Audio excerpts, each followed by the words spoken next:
हे आहे Vallabhnagar bus stop आणि आम्ही इथे पोहोचल्याबरोबर बस इथे उभीच होती। हे आहे बस स्टॉप आणि मग इथे रत्नागिरी बस उभीच होती। तर 2 मिनिटंसुद्धा वेळ नाही लागला आम्हाला। जेव्हा आम्ही एंटर केलं ना बस स्टॉपमध्ये, डायरेक्ट आम्ही बसमध्ये बसलो आणि मग तिकीट काढलं वल्लभनगर ते हातखांबे बस स्टॉपपर्यंतचं। आणि मग नंतर काका एक आले होते भेळ विकण्यासाठी, सुकी भेळ होती त्यांच्याकडे। आणि उद्या असतो गुरुवार आमचा उपवास आणि मी कुठे निघाले हे मी तुम्हाला पुढे व्हिडिओमध्ये सांगते। मग काकू म्हणाल्या, माझ्यासोबत काकू होत्या माझ्या मैत्रिणीच्या आई, आम्ही दोघी निघालो होतो नाणीज धामला नवसाची पालखीला जाण्यासाठी। तर गुरुवारच्या म्हणजे प्रत्येक गुरुवारी पालखी असते, तर मग आम्ही महिन्यातून एकदा नक्कीच वारीला जातो। आणि मी जेव्हा म्हणजे महिन्यातून एकदा मला पॉसिबल होईल, जेव्हा कधी मला सुट्टी मिळेल त्या गुरुवारी जाण्याचा प्रयत्न करते। मग बस थोड्या वेळासाठी पुढे थांबली होती एका स्टॉपवरती, आईस्क्रीम वगैरे घेतलं, एन्जॉय केलं आणि मग नंतर पहाटेच आम्ही पोहोचलो होतो आपल्या नवीन मठाच्या इथे। आणि बघा इथे आल्यानंतर आता पहाटेची वेळ आहे, त्यामुळे खूप शांतता होती आणि तुम्ही बघू शकता आम्ही पोहोचलेलो आहोत गणपती मंदिर इथे। आणि मग इथून आल्यावर पुढे वरती निघालो आम्ही गडावरती जाण्यासाठी। आता आम्ही सुंदरगडावरती आलेलो आहे, तुम्हाला समजलंच आपला नवीन मठ म्हणजे। आणि मग इकडे आल्यानंतर आता थोडंसं म्हणजे अंधार होता, आता पहाटेची आरती सुरुवात झाली होती। तुम्ही बघू शकता आपलं हे आहे नवीन मंदिर आणि इकडे गजानन माऊलींचं। तर आपण इकडे वरती जाण्यासाठी म्हणजे धर्मशाळेकडे जाण्यासाठी आम्ही निघालो होतो। म्हटलं थोडा वेळ आराम करूयात आणि मग नंतर पुढेही जाऊयात। मग थोड्या वेळामध्ये आराम वगैरे केला, सगळं फ्रेश वगैरे झालो, आंघोळ केली आणि मग नंतर आम्ही निघालो आहोत दर्शन घेण्यासाठी। आता त्यामध्येच माझी तब्येत अचानक बिघडली होती आणि मग काय थोडासा आराम वगैरे करून घेतला। आणि बघा सगळीकडे ऊन वगैरे आलेलं होतं। खूप सुंदर असते नवसाची पालखी, काय असते मी मागच्या व्हिडिओमध्ये दाखवलं होतं। आणि मग आम्ही आलेलो आहोत इथं म्हणजे पाण्याची वगैरे सोय व्यवस्था आहे ना, पिण्याचं पाणी, हे कुंभ आहे। तर काकू इकडे साधना करत बसल्या होत्या, तुम्ही बघू शकताय ते तिकडे साधना वगैरे करत होत्या, ग्रंथ वाचून घेतला त्यांनी, जप वगैरे केला। आणि मग नंतर आम्ही आलो होतो, साहित्य काही घ्यायचं होतं आम्हाला आणि मग इकडे मला खायचं होतं आईस्क्रीम, म्हणून आम्ही इकडे आलो होतो। आता उपवास होता पण एवढी भूक म्हणजे फराळ तर खूप लेट झाला होता आम्हाला जाण्यासाठी, त्यामुळे फराळ वगैरे काहीच आम्हाला तिकडे मिळाला नाही।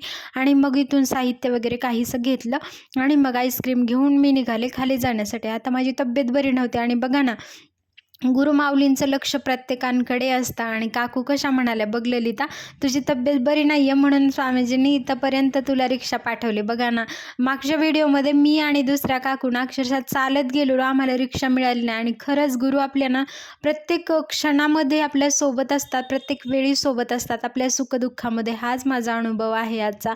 आणि बघा ना इकडे वरती पटकन आम्ही फक्त साहित्य घेऊन जेव्हा खाली निघालो ना, त्यावेळेला तिथेच एक दादा आले, त्यांनी विचारलं जुन्या मठाकडे जाताय का, आणि म्हणाले बसा रिक्षामध्ये। तुम्ही विचार करा माझी तब्येत खरंच बरं नाही आहे आणि मला चालण्याची सुद्धा इच्छा नव्हती, पण मी म्हटलं निघताना की आता जे होईल ते स्वामीजींची इच्छा। तर काकू मला म्हणाल्याच, बघ तुझी तब्येत बरी नाही आहे आणि स्वामीजींनी म्हणजे आपल्या गुरुमाऊलींनी रिक्षा पाठवली। असेच असतात गुरु, प्रत्येक वेळेस आपल्या क्षणोक्षणी सोबत असतात। मग आलो होतो आम्ही गणपती मंदिरच्या इकडे आणि 2 मिनिटातच आम्ही लगेच पोहोचलो होतो जुन्या मठावरती।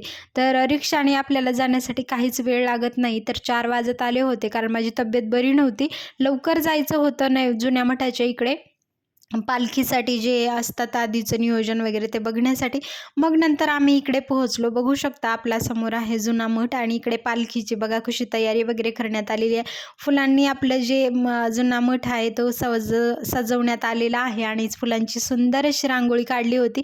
आजचा गुरुवार ना खूप सुंदर होता, मित्र म्हणे खूप खूप सुंदर। मला खूप आवडतं गजानन माऊलींची ही जी आपली नवसाची पालखी आहे ते जाण्यासाठी। मी तर म्हणेल माझ्या गुरुमाऊलींना की म्हणजे गुरुमाऊलींच्या कृपेने मला प्रत्येक गुरुवारी ही पालखी घडावी, माझी अशी आशा आहे, गुरुमाऊलींच्या चरणी ही प्रार्थना आहे। आणि बघू शकता आत्ताच 26 जानेवारी झाली आणि मग या गुरुवारी अशा प्रकारे बघा तुम्ही बघू शकता की इकडे सुंदर अशी सजावट करण्यात आली होती, फुलांची रांगोळी, फुलांनी असे सजावट करण्यात आली होती।